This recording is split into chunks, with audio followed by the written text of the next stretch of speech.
This is what you want. This is what you get. This is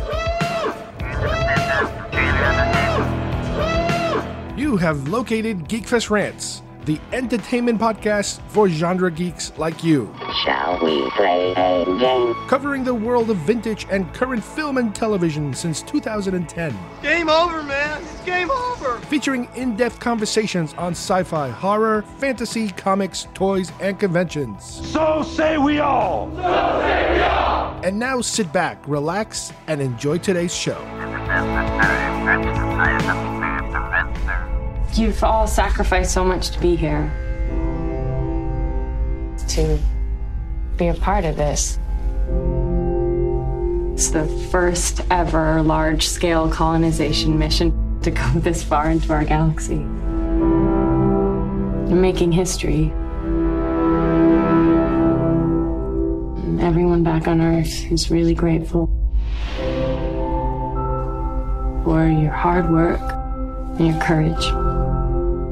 I just want to say I couldn't pick a better bunch of jerks to get marooned on a distant planet with. So, to the Covenant! To the Covenant!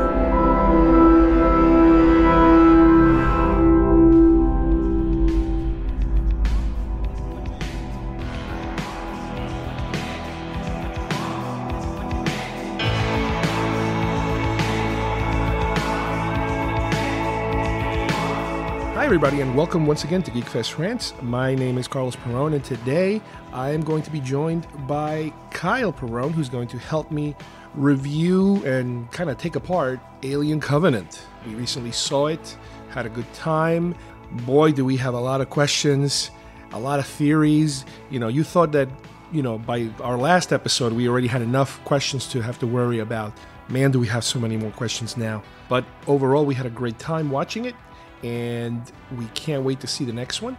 Then following that, I am going to talk about the latest Blade Runner 2049 trailer that they put out. It is just so damn good that I have to examine it shot by shot pretty much, and also try to come up with some theories of where I think they might be going with this film. From what I've seen, it looks fantastic. It sounds fantastic. So let's get started with today's show.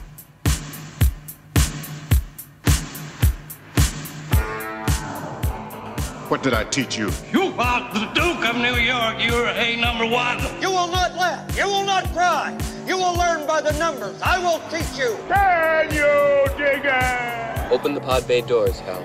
I'm sorry, Dave. I'm afraid I can't do that. That spawn of Satan. Oh, really? The Force will be with you, always. All right, today's movie that we just recently watched was Alien Covenant. Kyle and I went to a Friday night showing. I would say it was about half full. It wasn't that crowded. We were one of the first ones there, as usual. This particular film, we were first a little confused. We weren't sure if it was a 3D film or not, like the Prometheus film that was shot in 3D. But no, this one was just a regular film. I believe it was in IMAX in certain theaters. We saw it at one of our local theaters here, which had a pretty nice big screen. But at first, we always tell you technical issue stories when it comes to some of these movies. At first, we got a little scared because we're starting to watch not even the trailers. We were just watching the pre-trailer advertisement, like slideshow that they put on. And I started to notice something, and then Kyle mentioned it. And what was it that you saw? Yeah, when they first started, it was like the entire screen was just static for like a couple minutes. Right. And then... Yeah, there was like a frozen image of static from the digital projection. Yeah, and it was like flickering. And the guy who was cleaning the theater, he's like, oh, this isn't good. This might delay the start of the film. And we're like, uh-oh. But then they started doing everything like normal, but the only thing was that there was a lot of like light flicker that you could see. Like if you look closely, it's there. Yeah, and the way that you were able to see it is on static, very like wide images. For example, you would notice that the white would get a little darker and a little brighter, and a little darker and a little brighter, like sporadically. When they were playing trailers, you almost didn't notice it because trailers are usually, you know, the color ranges everywhere and the darkness, brightness, it goes all over the place. And by the time the movie started, I honestly didn't notice it. It might have been happening, but again, because of the nature of the films that we watch, you know, we don't watch a lot of films that are just one static shot for like 30 seconds, and then you start to notice little things here that no, it was gone. So we were like, I'm like, oh great, am I going to have to get up here in the middle of this movie and go complain? It's like you never want to be the guy that gets up and complains about something, because usually it ends up with, all right, sir, we'll refund you your money, and that's, you know, you're like, oh, so what do I do now? So luckily it didn't manifest into anything bad. So let's talk about the movie now. We've been talking about this for a while now. I mean, we've been talking about this since Prometheus came out, and we had so many questions after Prometheus. And even up to our last show, I was theorizing on where are we going to go with this and how are they going to approach certain things. And the movie starts off with I guess you could call it a flashback, if you will. I mean, nobody specifically remembering an event from earlier. I guess the audience is witnessing an event from earlier, and that is David being brought online, basically. He's in a big old white room, which is, I was terrified. Oh my God, the room is white. Am I going to see flicker? And he's there with Waylon, and he's kind of asking questions back and forth. And right off the bat, he is having somewhat of a disappointment reaction to what he's talking to Waylon about, because he kind of understands that he is better than him. And, you know, they have very philosophical conversations about, you know, man and the creator and this and that. And even though he kind of understands that he is much more special to Waylon, he basically thinks of him as a son to him. Waylon kind of ends that conversation with him telling him to go get him tea. In other words, he's reminding him that he is basically a slave to him, to the master being Waylon, the master being humans.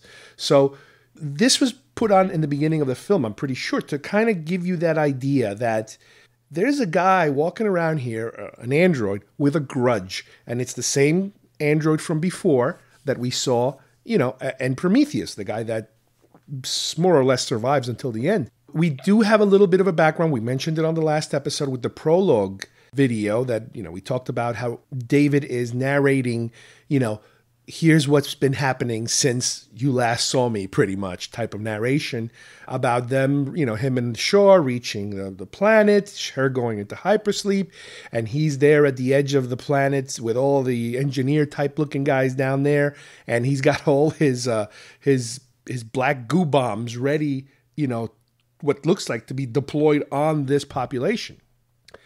So the movie begins with, you're introduced to the fact that you have a crew being woken up from hypersleep, and Walter now, not David, Walter, which is a droid that looks just like David, is assisting in the waking up of everybody of the crew, not the cargo. The cargo is apparently something like 2,000 colonists, all of them asleep, and a whole bunch of also embryos, human embryos, you know, ready for colonizing a planet that they're heading towards. The crew gets woken up early because there seems to be either a malfunction or something's happening. They realize what had taken place is that some kind of neutrino exploded and released all this energy that was damaging like the solar sails on the ship that was collecting energy. So as a result of that explosion of energy, the ship has to kind of stop and get repaired.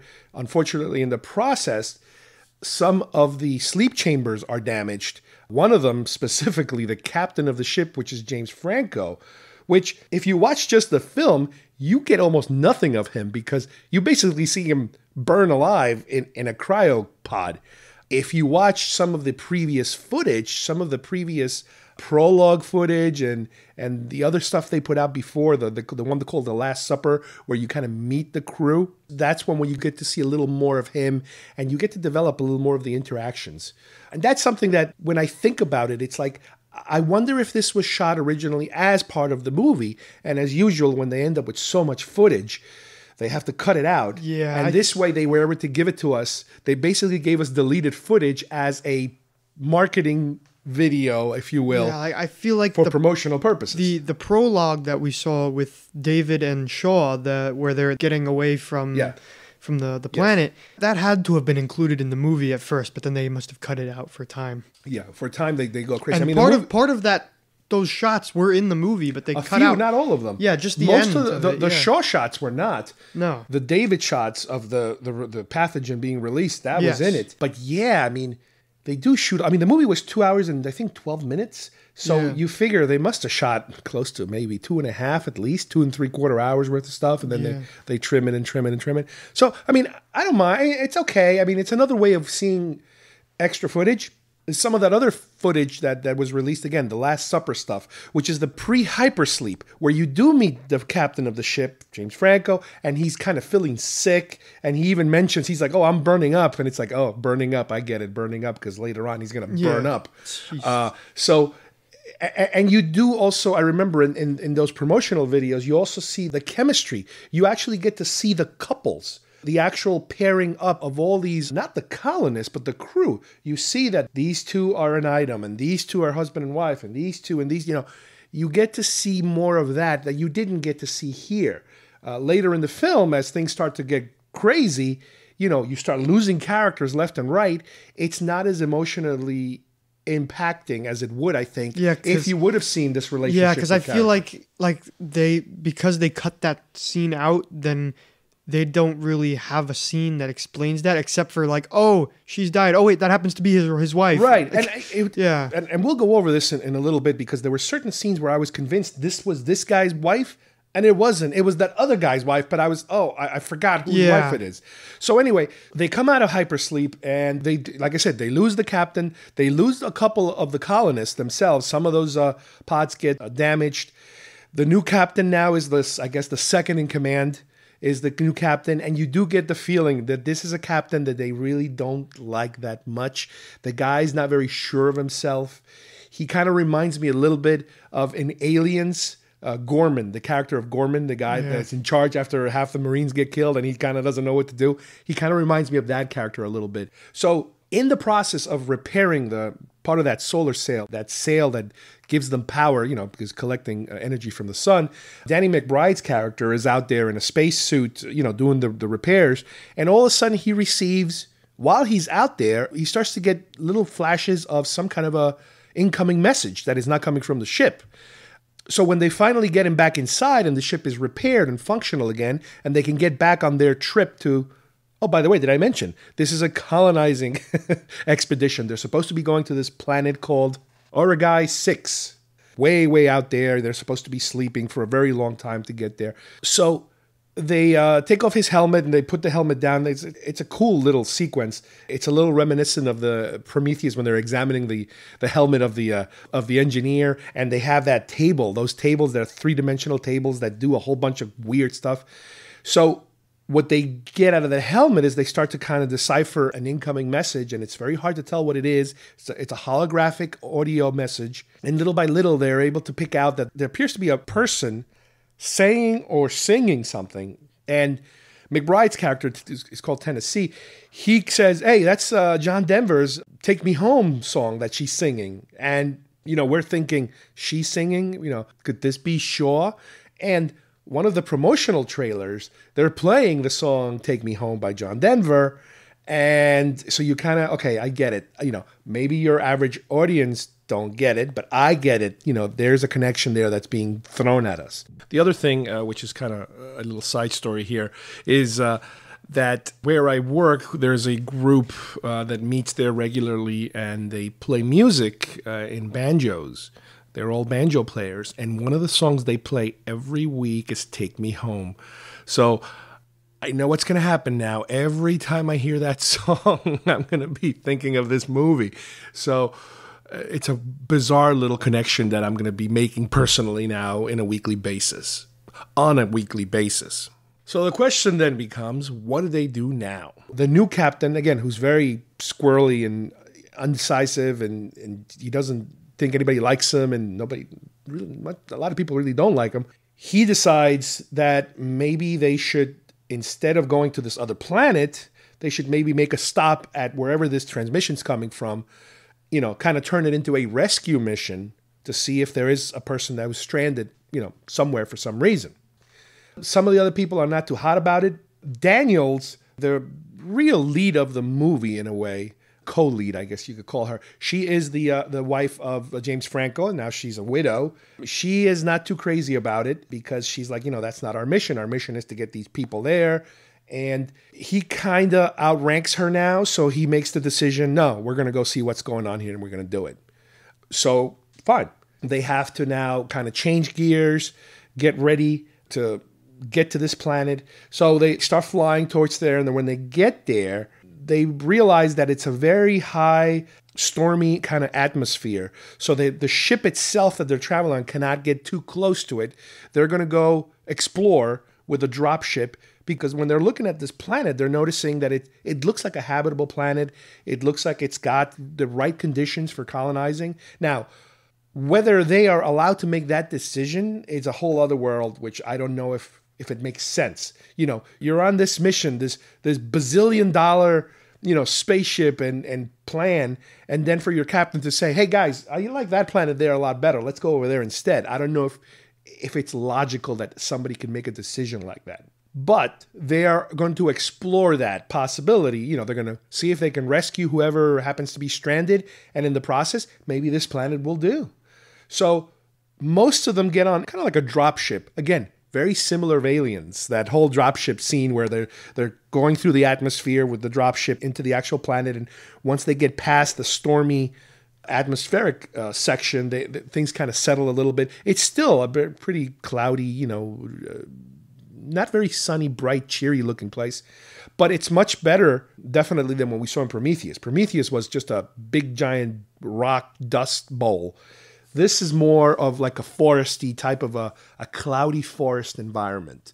And they land, and they're armed, they have weapons, they're following the signal of wherever this message is coming from, and they start to kind of work their way out there. Some of them start to split up. One person stays behind on the ship.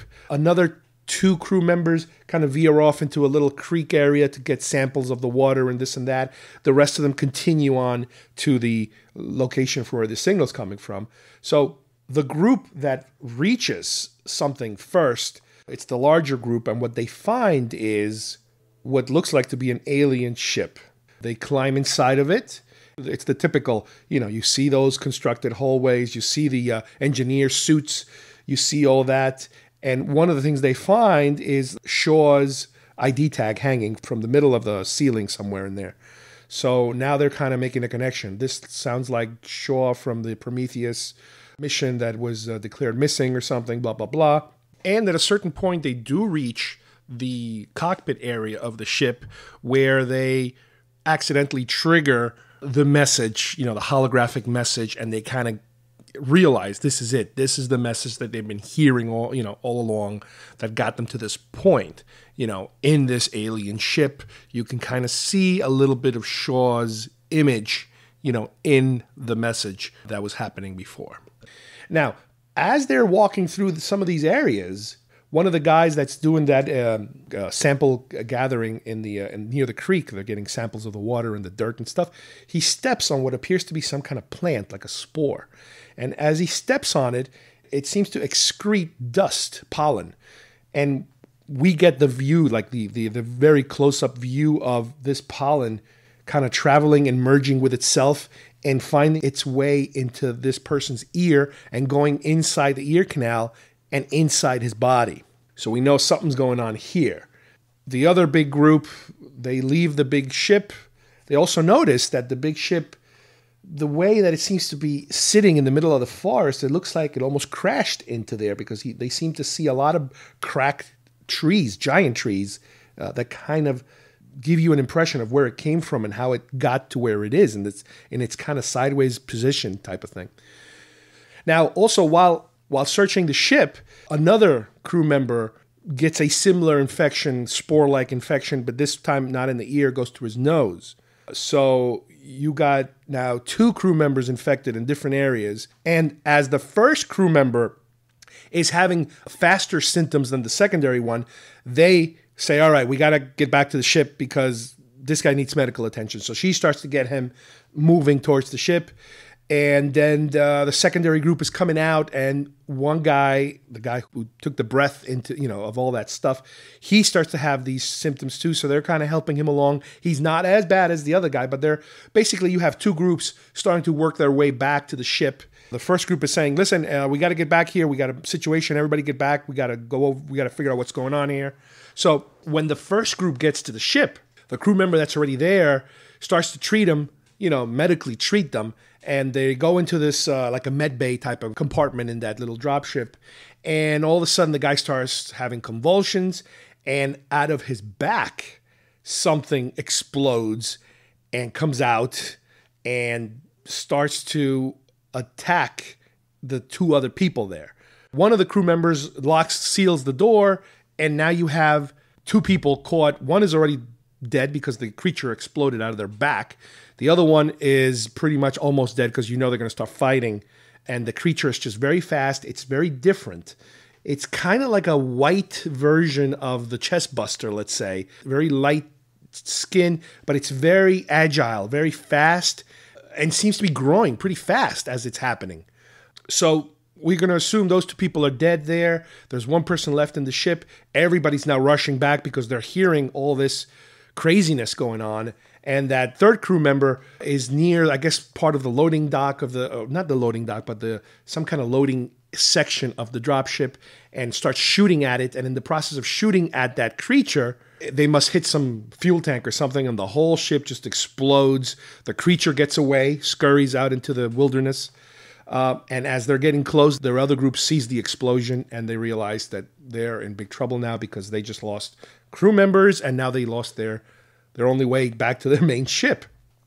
So as this is happening, their crew member that's injured now starts to having convulsions, and the creature pops out of him. It seems like the creature for this particular guy, like the first guy came out of his back. The second guy seems to come out either out of the top of his chest or his face. I'm not entirely sure. So now they got two of these creatures running around. It's getting dark now. They're all there. They have rifles, these futuristic type of rifles. So they're trying to shoot these things, but these things keep coming back and killing some of them, and their group is getting a little smaller and a little smaller. So the rest of the crew is there fighting, with these two creatures, and they get to a point where they are able to kill one of them. Like I said before, they lose more crew members.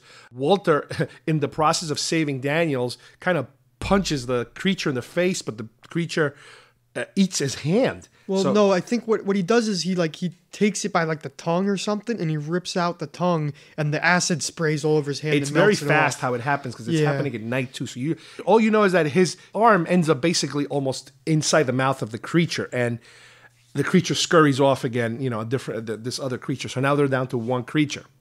So as they continue to fight this last remaining creature, all of a sudden another individual shows up in this fight, wearing a hood, shoots some kind of weapon in the air that causes a light blast that seems to blind everybody, including the creature. The creature seems to be hurt by this flash of light, and the creature scurries away.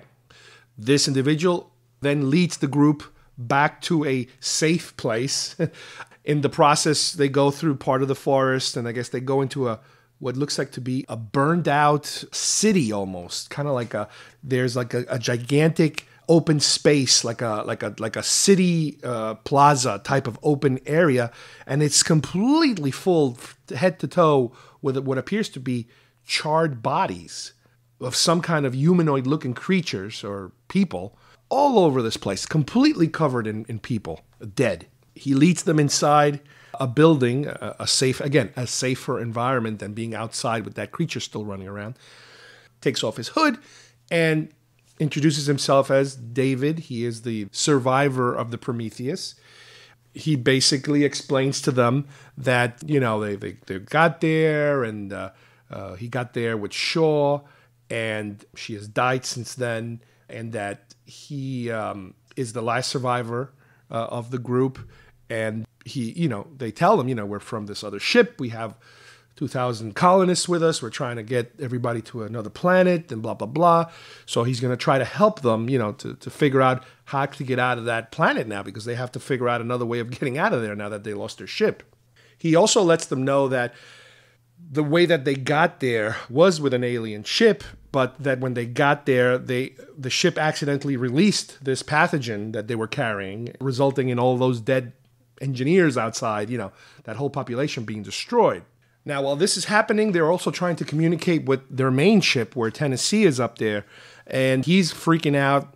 His wife is dead. She died and he doesn't know that yet. Yeah, but eventually they tell him. They eventually tell him, but they're trying not to kind of break the news to him. So he wants to kind of get the main ship a little closer, because the communication is so bad. They can barely speak to each other because it keeps breaking up because of all these storms. So as they're resting, let's say, the creature from earlier that survived comes back into that area and attacks one of their crew members, and is in the process of kind of like eating her, because these are not just like the regular alien creatures that, from the past, that these look different. They behave a little different. David, without anybody seeing him at first, approaches this creature and tries to actually communicate with it. And the creature seems to be responding to him, like he's trying to tame it or become friends with it or something. And then the captain sees it happen and starts shooting at the creature and kills it. And David is not very happy about it.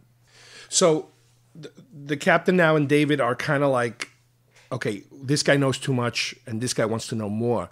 So David kind of leads the captain to his his science room, let's say. And he starts telling him about how he's been conducting these experiments, with the black goo and the whatever life forms existed on that planet before, whether you're talking about insects, mammals, whatever little life forms there were, engineers. He actually has been conducting experiments with whatever engineers survived the initial devastation that took place when those canisters were released, and then takes him to another chamber where there are all these eggs, the famous eggs that we remember from the original film. And he tells them, well, this is also part of my experiment. Take a look over there, see that one over there. Egg opens up, face hugger comes out into the captain's face, and you know what's going to happen to him. So now the captain has a chest buster come out of him. So now we have another creature in the mix. The original two creatures are dead, but now we have something that looks more like what we're used to. Not exactly your final product, but it's looking a heck of a lot like, the bad guy from Alien. And it starts to go after people. Daniels finally confronts David, and David, you get the reveal of him saying, yeah, I'm the one who unleashed the plague on these people. I'm also the one who's been experimenting with Shaw's dead body. So it turns out that she didn't die as a result of the crash, of the ship crashing. She died, we don't know exactly how, but as a result of David killing her in order to be able to use her body for medical experiments with this, black goo, possibly leading to eggs being formed. He might have taken part of it, because they show you her body from like a very long shot on a table, and it's like a dissection. You have her eviscerated basically from the waist up, and all her organs are removed. So you know that he's been doing stuff with her reproductive system, with the vascular circulatory system, all the organs. He's been doing stuff with it. And it's kind of like when the bad guy is finally revealing the plan before killing the hero. We're in that point of the movie. And then out of the blue comes out Walter to rescue her. And Walter and David start fighting now. There's not many left now. You have Daniels. You have two crew members now that are left. The captain's dead. The two crew members come back inside. At first, another face hugger jumps out of nowhere and attacks one of them, and gets attached to the guy's face, and then the other crew member removes him from his face, but in the process has to cut it, injure it, thereby spilling, the typical acid, on the face thing. The guy's face is bubbling up, but they're able to put a med pack on his face to kind of stop the burning from happening. But the guy that helped them gets attacked by the big alien creature, so he's gone. So the other guy takes off. So you have Daniels, you have that surviving crew member, and David and Walter are fighting, And at the, they're both beating the crap out of each other. At the end of the fight, you really don't know who wins the fight. They're really ready to kill each other. But all of a sudden you see Walter come out of the whole area and they're all running away at the same time.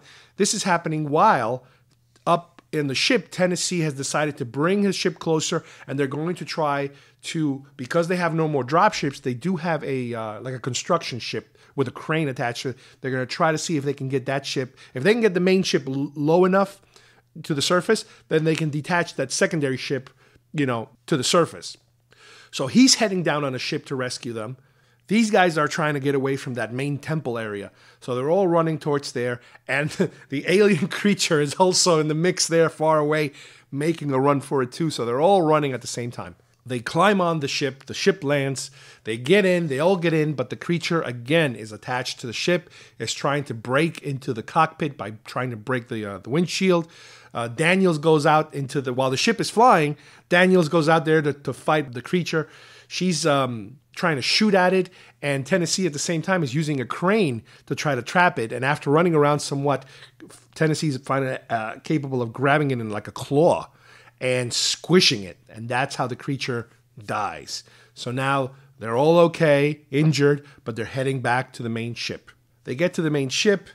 They're exhausted. A crew member that got his face acid drenched, he's getting medical attention up there because they're still, not only is Tennessee there, but there's 2 more crew members that were there with them, so they were able to, they're not completely alone.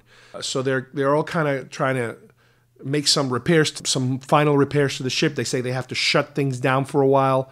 People are going to, sleep a little bit, rest, before they go back to their hypersleep chambers to get on with their mission. Because they're down for a while and the computer is really not functioning for a while, the guy that's being attended to his face, all of a sudden we find out that he was infected somehow. There's different ways this could have happened, but he all of a sudden, chestburster comes out through him. Now you got another alien in the ship running around. So we're back to this again now. Everybody's on alert. Before everybody's aware this is happening, the other 2 crew members, they're in the shower, and all of a sudden the creature attacks them in the shower, killing off 2 more crew members. Now all you have left is Walter, Daniels, and Tennessee. Tennessee and Daniels are chasing the creature around, trying to trap it, in between sections of the ship, while Walter is kind of directing them through television monitors, trying to let them know where exactly it's at. They're closing certain doors. They're trying to get the creature to go kind of close to a hangar area so they can maybe somehow push it out there. So they're able to get the creature inside one of the vehicles, and they release the vehicle, and the vehicle goes out, and the creature jumps out at the last minute again. It's one of those cliffhangery type of things. Then they release another vehicle with spikes, kind of like a construction vehicle, and then that vehicle finally gets the creature, throws it out into space. Creature is out. Once again, they're safe. It's, again, very Aliens-ish, that secondary fight type of situation. So everybody's calm now. There's only 2 of them left. You still have a storage cargo full of people, in cryo sleep, but the crew, as far as the crew goes, you guys 3 people left now. So Walter gets Tennessee into his cryo chamber. He's asleep. He gets Daniels into her cryo chamber, and she's about to go to sleep, and she mentions to him something like, are you going to help me build the cabin that I was going to build with my husband? That's from an earlier scene, once they reach that area. And Walter doesn't seem to know what she's talking about. He makes a face like he doesn't understand what he's saying. And that at that second, they seal the door of her cryo chamber, and she realizes that's not Walter, that's David, because David had no idea what this whole locked cabin thing was about. So now we know that the android that came back to the ship earlier was not Walter, it was David. That scene is over. She goes to sleep. We now cut to David walking into the cargo hold where you have all the different sleeping colonists, and you have this other area where you have all these embryos, these human embryos, and he opens up one of the drawers and he seems to regurgitate 2 alien facehugger embryos, little tiny ones that he's been carrying apparently along in his body, and he places them next to the, human ones.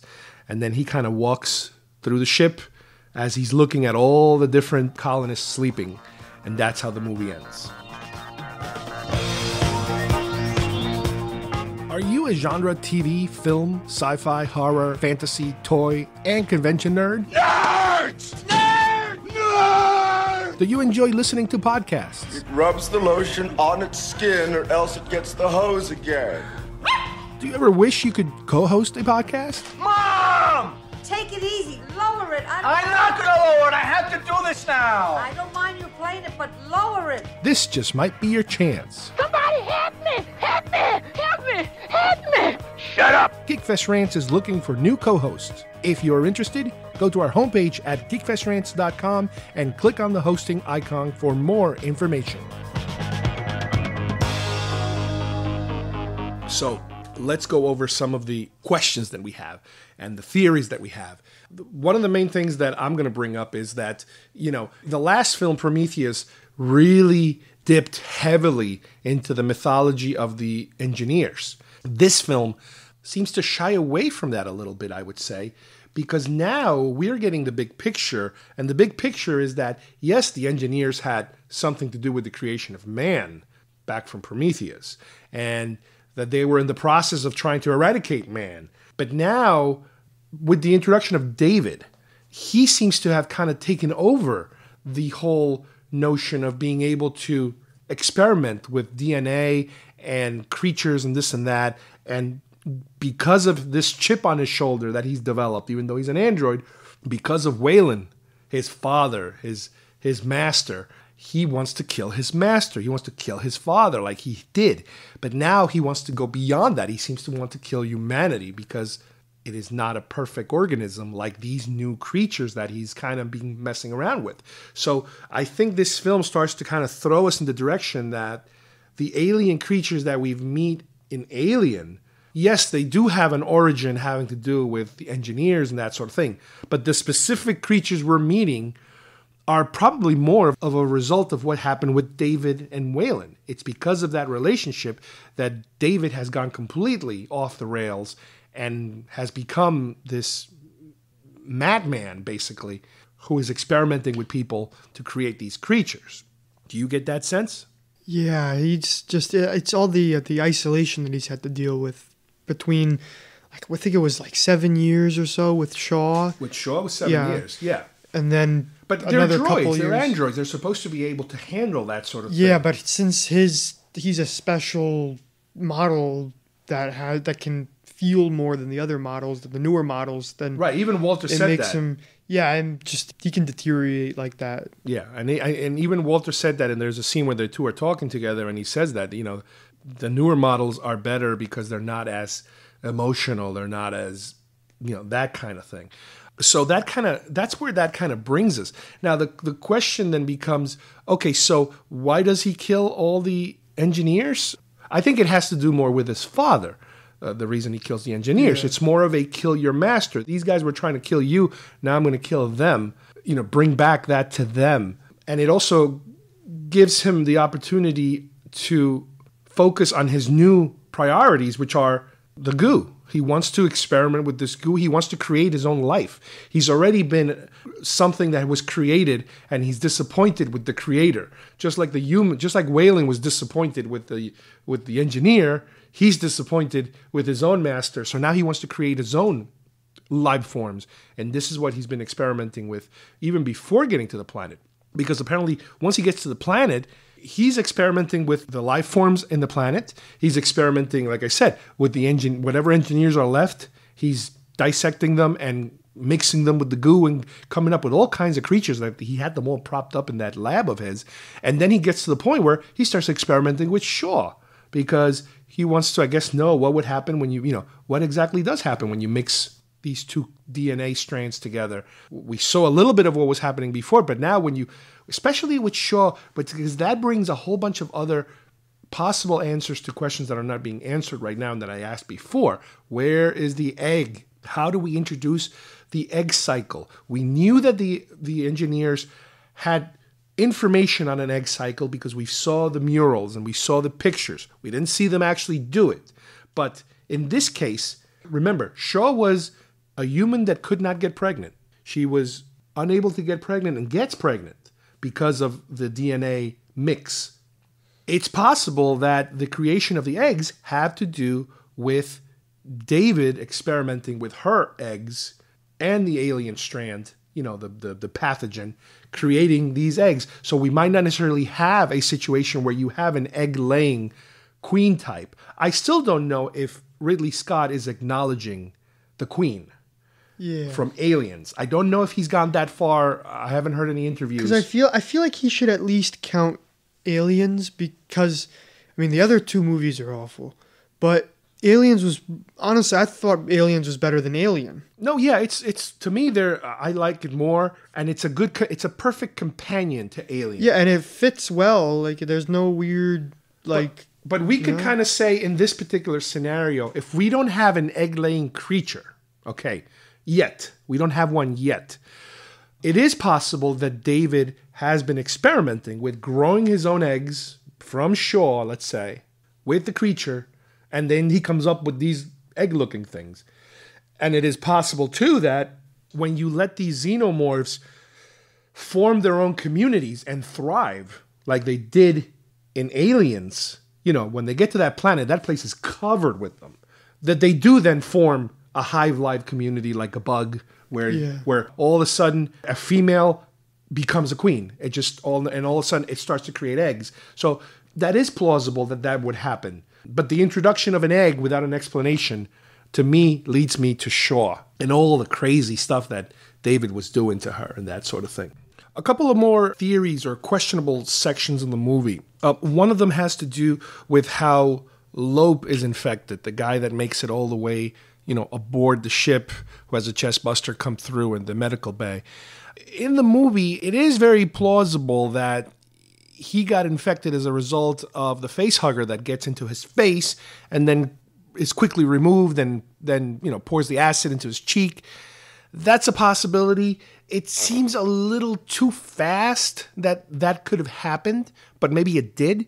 Another possible explanation for that could be that once Walter, which really turned out to be David, helps him into the ship, he quickly changes the gauze on his face.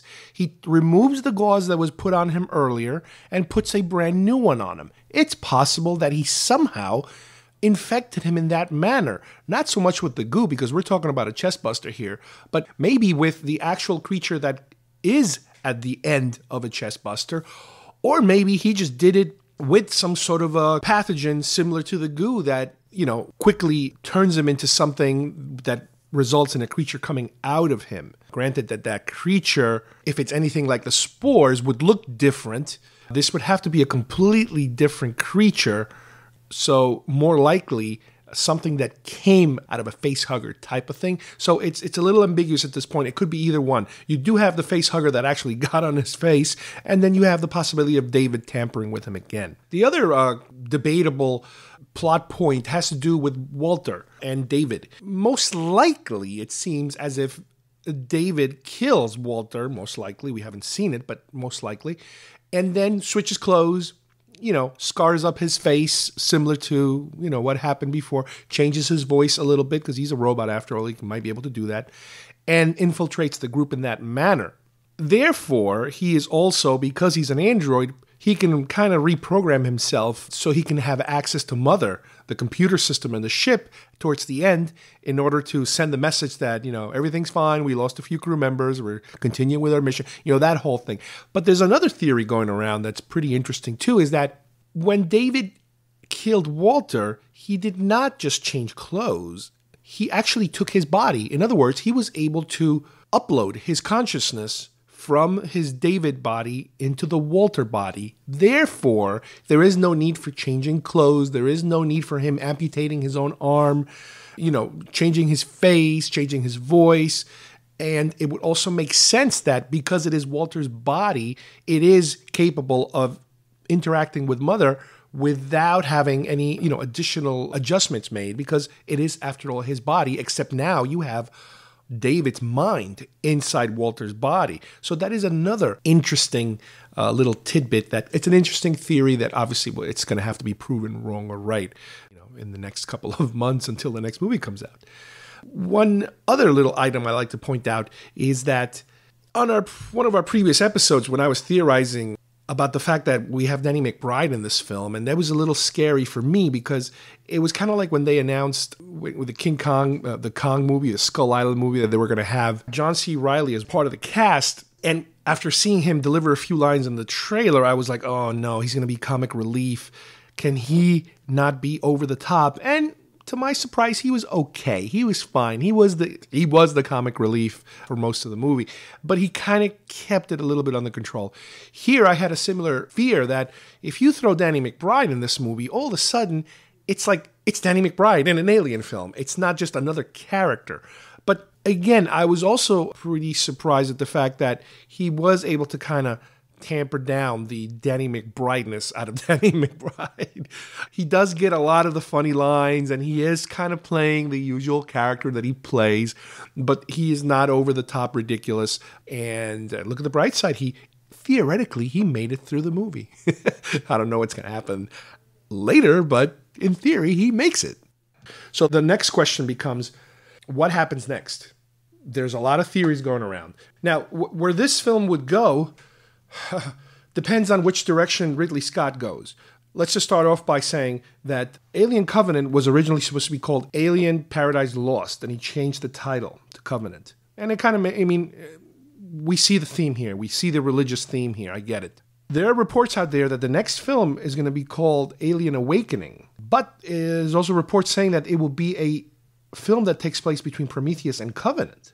So, not exactly sure how we're getting to that. Not exactly sure what exactly is happening during this film.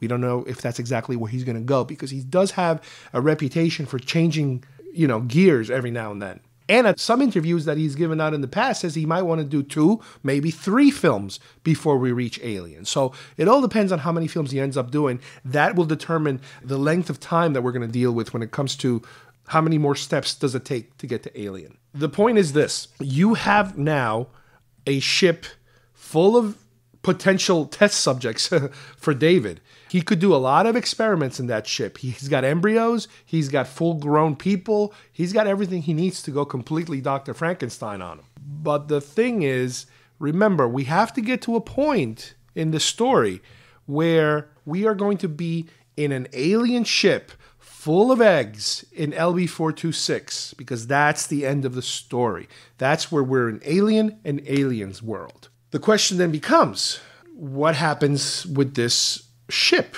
Does this ship reach its destination, Origai 6? Is Origai 6 going to turn into LV-426? 6, get it? Maybe? Who knows? Are these the colonists that end up in LV-426? Is it possible that David will allow them to get there? But then how do you explain the other ship crash landing into that planet and with a storage hull full of eggs? Doesn't explain that. The other possibility that some people are theorizing is that, well, maybe the engineers that are still out there in space go back to their home planet, find what happened, that they've been completely devastated. They figure out that it was David, it was a human, and they finally trace him down somehow to this new planet where they land. In this new planet, David is already conducting crazy experiments where, let's say, most of the colonists already been turned into hosts for a whole slew of aliens, and by the time the engineers get to this planet, they're overrun by a whole world full of alien creatures, and they then escape the planet. But in the process of escaping the planet, one of them gets in and starts laying eggs inside their ship, gets loose. And remember, in Alien, we did see that the space jockey, the pilot, they did mention that he seemed to have something that had burst from his chest. So you're talking about an engineer flying this ship. He's got a cargo full of eggs, and the thing goes off, crashes the ship into another planet. That's a possibility. But that kind of possibility leads you right to Alien.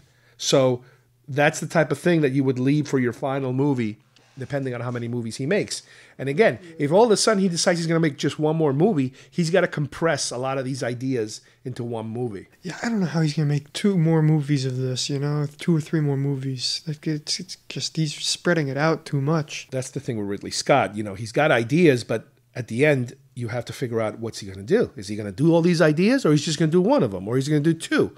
You never know. But that's what I'm saying. Once he decides what he's doing, he might have to get stuff that he was going to save for this one, bring it back here. Stuff that he saved from this one, bring it back here. You know, that sort of thing. Another cool thing I want to quickly mention is that, and we talked about this before, I believe, is that, and we'll talk about it a little later, with Blade Runner coming out soon, the sequel, we've learned not too long ago that these two movies are taking place in the same universe. There was a bonus feature not deleted scene, but kind of like a graphic material that appeared, I believe, in one of the Prometheus Blu-rays or something, having to do with a message or a letter from Weyland talking about how in the production of his androids, you know, he chose a certain way to go, you know, and how to manufacture them. And he talks about how he used to have a competitor. I don't know if he mentions him by name, Tyrell, but that he had different types of androids, didn't work out too well, but that his are better. I wonder if we're going to start to see now crossover references between movies.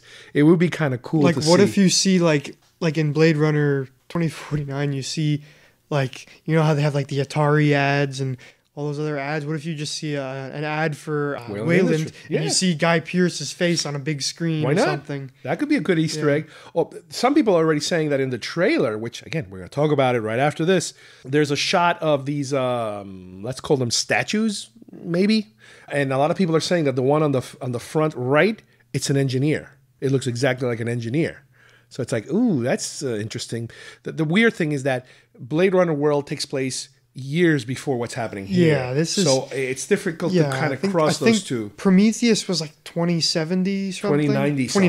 2090. I remember the what's it called? The Weyland, that special promo that they did for Prometheus. That he's doing like a special talk. The TED Talks. The TED Talk, but it's like 2022, I think it was. Well, I don't remember when it was, but yeah, it was much earlier because he looks a lot younger. Yeah, he's like in his maybe late 20s, 30s, you know. Well, this also explains, and I was talking to you about this. Why was it that in Prometheus they decided to use Guy Pearce in old man makeup? And I kept saying, why would you hire an actor that is, I don't want to say super well known, but we know him a certain way. Why would you bury him in makeup? And why wouldn't you just grab an old actor and use him? Why would you purposely use a young actor? Well, normally when they do that, it's because they want, at some point, they're going to show him to you young, they're going to show him to you old. Well, they did show him to us young when they were doing the TED Talk type of thing. Yeah. But that's not part of the movie, really. I mean, it's canon, I understand that. But it also makes sense. In this movie, you get this flashback of him as a younger person talking to David. Yeah. So it does make sense that, you know, you could do that with such foresight, you know, that you would do that sort of thing. So that's kind of neat. So anyway, I liked it. I would even say I loved it. I liked it a lot more than Prometheus. I don't know if I said a lot more because I like Prometheus a lot, and I like this one a lot too. This one kind of went where I thought it was going to go. It fulfilled. It was definitely more of a horror film. It had the horror film, which is the thing that most people were complaining about the last time. The last time it was too religious, too intellectual, if you will. They wanted more action, and that's what you get here. You get horror. This is definitely a horror film, more in the tradition of the original. But you do get some mythology. You do get the mythology. It is entertaining. You know, you're going from one scene to the next, to the next, to the next. And it's kind of, the only thing that it did not do for me is surprise me. I could kind of tell where things were going. Now, part of it is it possible that I spoiled myself by going on the internet and seeing certain things? It's possible. That's very possible. Even the trailer, one of the biggest complaints I have is that one of the trailers showed that entire showering scene.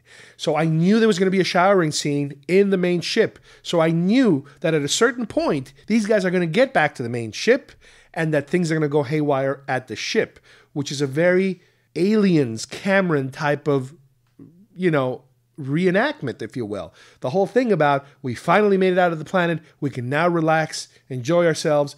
But guess what? There's another one in there. So you get that whole sequence of, here we go again. Now we're back in the ship and we're going to go through the same thing again. So that was a little disappointing to me, the surprise factor. To me, the surprise factor wasn't there, but the other three primary things were there. So that I'm happy with. I wish also they would have done a lot more with the engineers. I kind of get the feeling, and I've read some articles, that Ridley Scott is trying to change gears a little bit. In other words, when you watch Prometheus, you get the idea that he's trying to tell you something, that it all has to do with these engineers. Everything has to do with the engineers. But now he's kind of shifting gears and saying, well, everything had to do with the engineers at first, but now it has to do with David. It has to do with man, which is a common theme. We see it in Battlestar Galactica. We see it a lot of times. We saw it in Blade Runner. Man creates a slave race to make his life better. And then the slave race rises up, like in The Matrix, like in a lot of other movies, and the slave race tries to eradicate man. So that's what we have now. I think that's the direction he wants to go. We'll see where we go next time. I have a feeling that we are going to get more engineers in the future, because the theories that are out there are very valid, good theories about, yeah, the engineers are going to somehow get back in the picture here because there's an engineer ship. And we know that, we don't have one right now. So somehow the engineers are going to get back in the picture here. I strongly recommend it and can't wait to now for the next few years continue theorizing about what comes next. And hopefully we'll get another, maybe two. I know they already said, Ridley Scott claims that the Neil Blomkamp version, the fifth, that's not going to happen. I don't know if that's true or not. It's a little disappointing because I knew he was going to pick it up after Aliens, which is something I'd love if somebody were to do that. But hey, whatever. You know what? I'll take what I can get, but I'm happy with these results. What about you? Yeah, it was pretty good. I was happy with it. Definitely. The other thing I also liked was the music. This one had a lot of Jerry Goldsmith type of cues in it. Yeah, and they took a lot of cues from Prometheus, like Shaw's Well, theme. yeah, there was a lot of Prometheus, but especially for Alien fans, when you have the Jerry Goldsmith cues in there, that's really helpful because, and even the way that you see the titles in the beginning, the way that the letters unfold, again, that was very Alienish. There's a lot of nods. There's certain lines that get delivered. I remember there was the little birds that were drinking, the little fake birds that are drinking water in the table. That's right out of Alien. There's a lot of cool stuff that you can dig around and find a lot of Easter eggs, no pun intended, in this film. So definitely one not to miss. We interrupt this broadcast to bring you a special news bulletin direct via satellite from our on-the-spot task force. I'm as mad as hell, and I'm not gonna take this anymore! Ladies and gentlemen, can I please have your attention? Thank you, Bob. It's Mort. Mort, yes. I am Ted Baxter, and here is the news. For our news segment here, I'd like to go over a little bit of the latest Blade Runner 2049 trailer. I guess you can call it trailer number 2. The first one was a little bit of a teaser, I would call it. So this would be a trailer number 1. It's really weird now how these days they title these things. Some people consider certain things a teaser, some things a trailer. But anyway, this is the first full-blown trailer, let's call it, for the movie, which is not coming out until October of this year. And it's really fortunate, I think, for us to be able to already see so much of it. Off the bat, don't remember exactly how much we talked about the teaser. The teaser was awesome. I mean, and it gave us a slight feel, sounds and visuals, just amazing. And here, right off the bat, like I said, we have a world that we are very familiar with. First shot we get, what looks like to be, I would imagine, the Tyrell building or a Tyrell building looking structure. And it is so classic Blade Runner. The look of the horizon, the dark, cloudy, smog-filled night with all these buildings popping in the background and the massive, again, Tyrell structure in the foreground. It's just so indicative of the original film. It kind of puts you back, right there where you left off. Even though this takes place 30 years later. If you guys remember, the original film was 2019. So it's kind of, it kind of makes sense in terms of, obviously, you have Harrison Ford in this film. And, He is older, so he is looking about 30-ish, 30 plus years older, which makes perfect sense. You do see then a spinner that seems to be driving in between two massive building displays, and they have the huge Atari logo on it, which is like, oh my God, this is just so perfect how they're continuing in this world. I guess Atari has flourished beyond the 80s and is, I guess, a massive advertiser in the 30 years after the fact. And again, I can't tell from that shot whether the spinner is flying in between two buildings or driving through a street. It's a little hard to tell. It's a very fast shot. Then you have a super wide shot, a very Kubrick kind of shot. It's all about the architecture, very long shot of what, to me, I would imagine is the inside of the Tyrell building, because that kind of design and that kind of lighting, the very orange, sunrise or maybe sunset kind of scenario, probably a sunset, that kind of blaring orange on the walls gives you that feeling. And you do get a shot of Ryan Gosling's character being kind of like he's taking a tour of, I think, the Tyrell facility. And you do see all these different, what might be either statues or maybe they're early robotic models encased in glass, almost as a display area. And he's kind of touring and looking at all these different versions of these humanoid-looking characters. It is possible that a lot of these are much bigger, or maybe the perspective is so weird that they look much bigger, much taller than regular humans. And you do get a narrative in the background, which is, I believe it's Jared Leto, and he looks weird. He's got a full beard. He seems to have a light at the edge of his neck.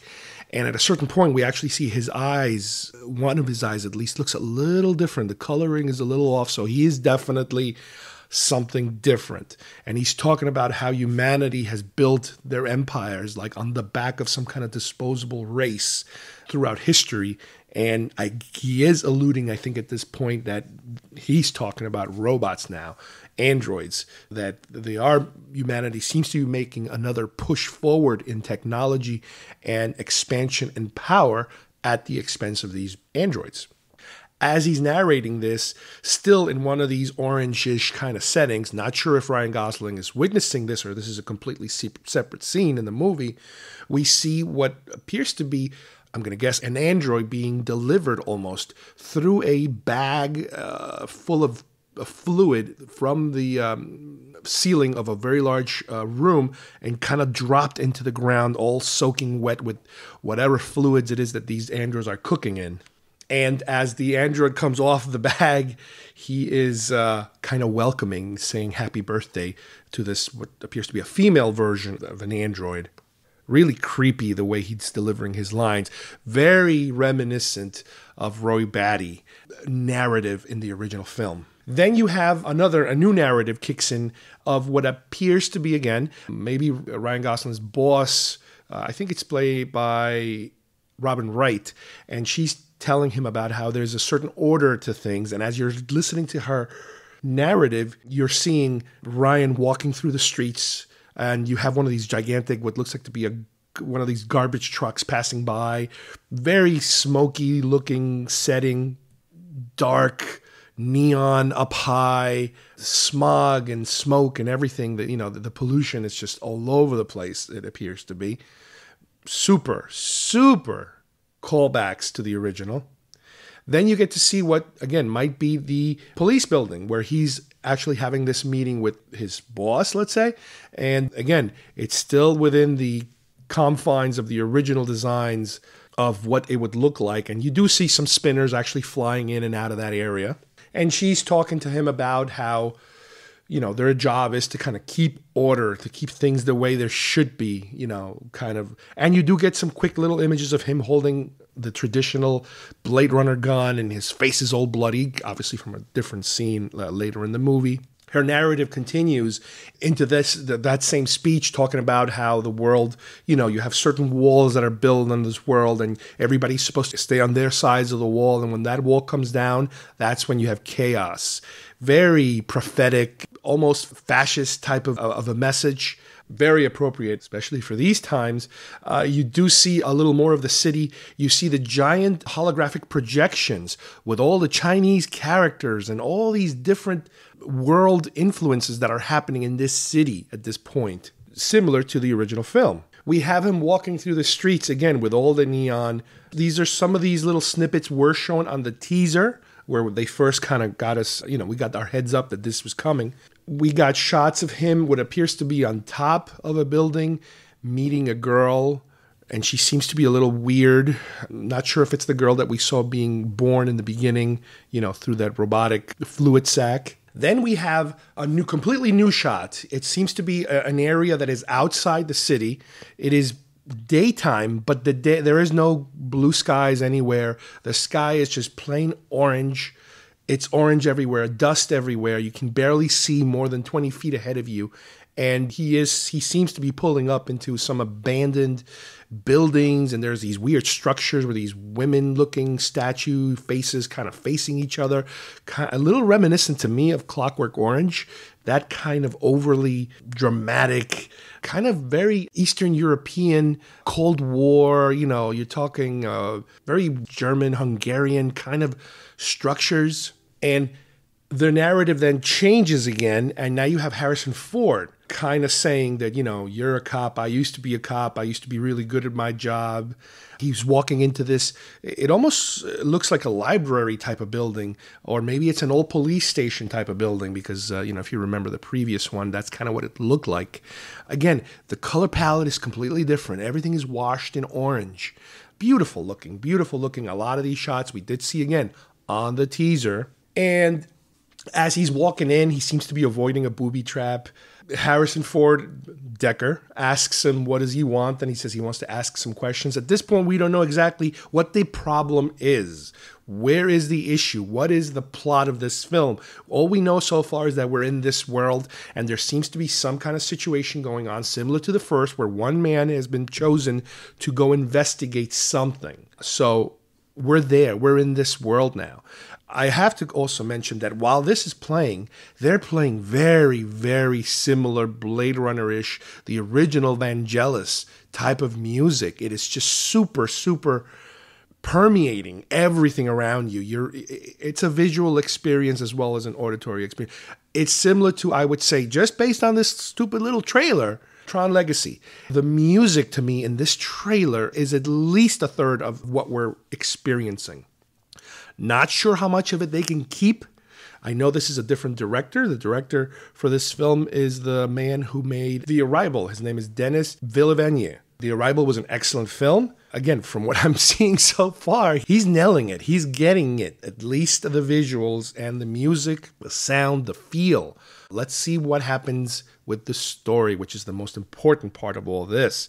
But the music, I know he's also using a different composer. So I don't know how much of a mix we're going to get between the old and whatever the new is going to be. I can only hope for the best. Then what we get is a series of more quicker shots, let's say, of different environments, different settings. We see a spinner flying through the ocean. It appears to be some kind of body of water, and it's darkish. We see quick shots of Gosling looking through the inside of a spinner at the reflections coming off of all the billboards in the street. Again, very traditional Blade Runner looking stuff.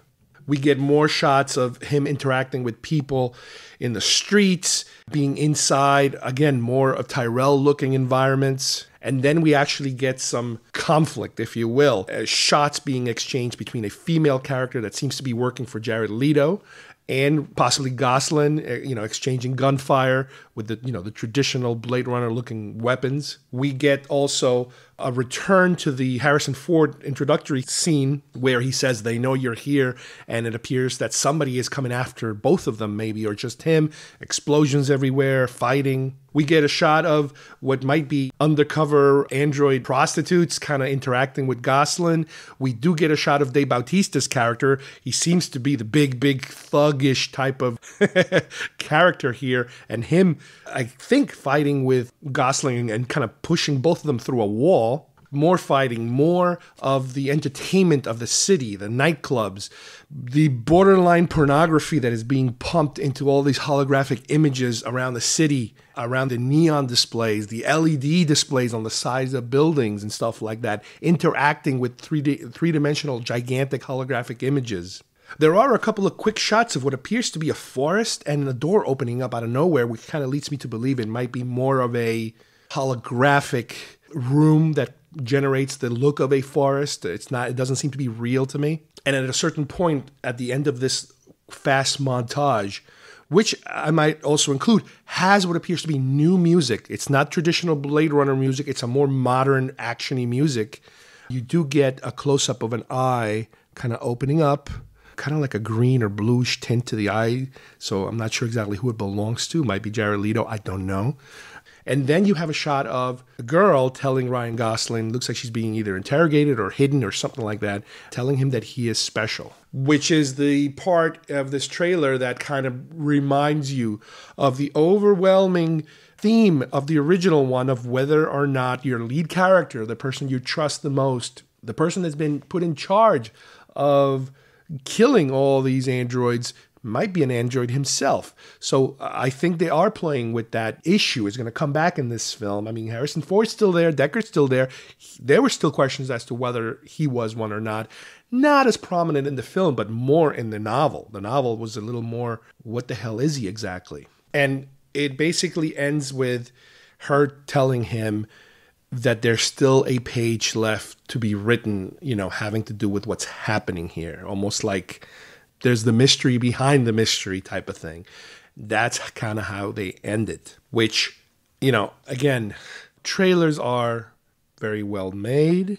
Sometimes they don't deliver, but this one is the one that this year I'm putting all my bets on. This is the one that I think is going to deliver. This is the one that I want to deliver the most out of everything happening this year, just because it nails it so well exactly what that world was like.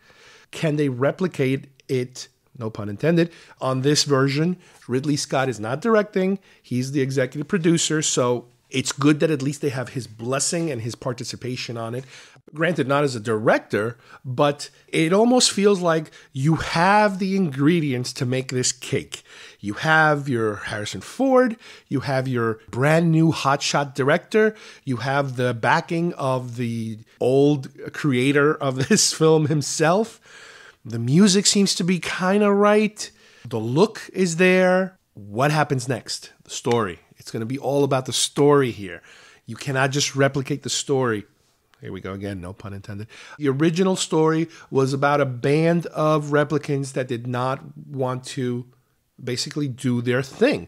They wanted to escape from their kind of slavery type of environment, no matter what their job was assigned to be. Plus, they also wanted to live beyond their predetermined amount of time. Here, they're going to have to kind of up the ante a little bit. You can't just do a story about 6 replicants that want to live longer and want to kind of break out from whatever they are. No. This one, from some of those lines that are delivering, it kind of almost hints to me that they're looking more at a revolution type of scenario.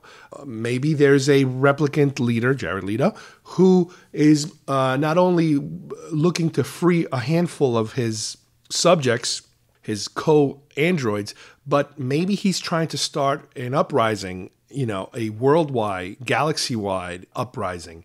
So something tells me it's going to be more in that direction.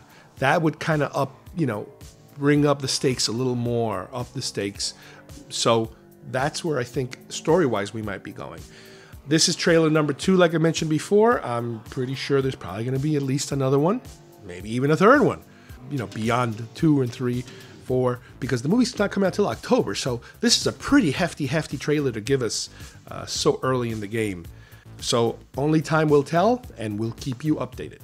All right, well, this brings us to the end of today's show. I'd like to thank Kyle for joining me and helping me go over Alien Covenant. I hope you guys also enjoyed our Blade Runner 2049 trailer review I just did. And as soon as we have more information, we'll let you know. Thank you guys for listening, and we will see you here next time at GeekFest Rants. Bye-bye, everybody.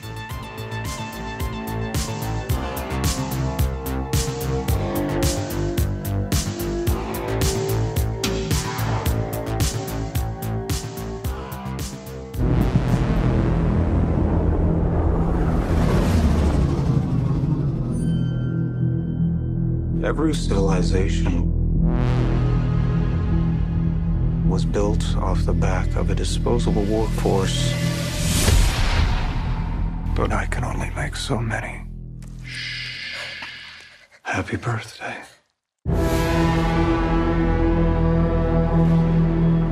There is an order to things. That's what we do here. We keep order. The world is built on a wall that separates kind. Tell either side there's no wall, you bought a war.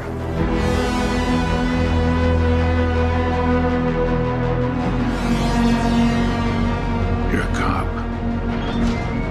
I did your job once. I was good at it.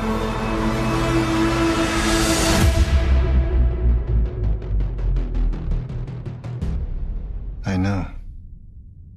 What do you want? I want to ask you some questions.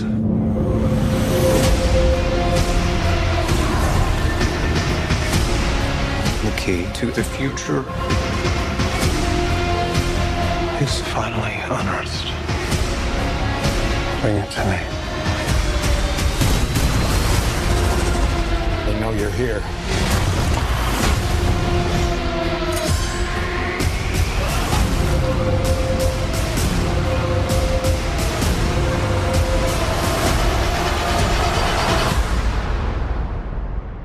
I always told you, you're special.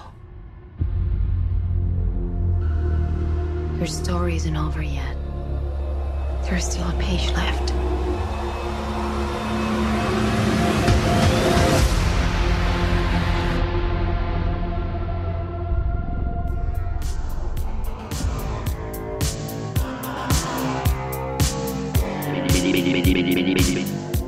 If you would like to subscribe to our show, send us messages, or see video links to some of the topics we talked about today, please visit our homepage at geekfestrants.com or our YouTube channel, Facebook page, or iTunes at GeekFest Rants.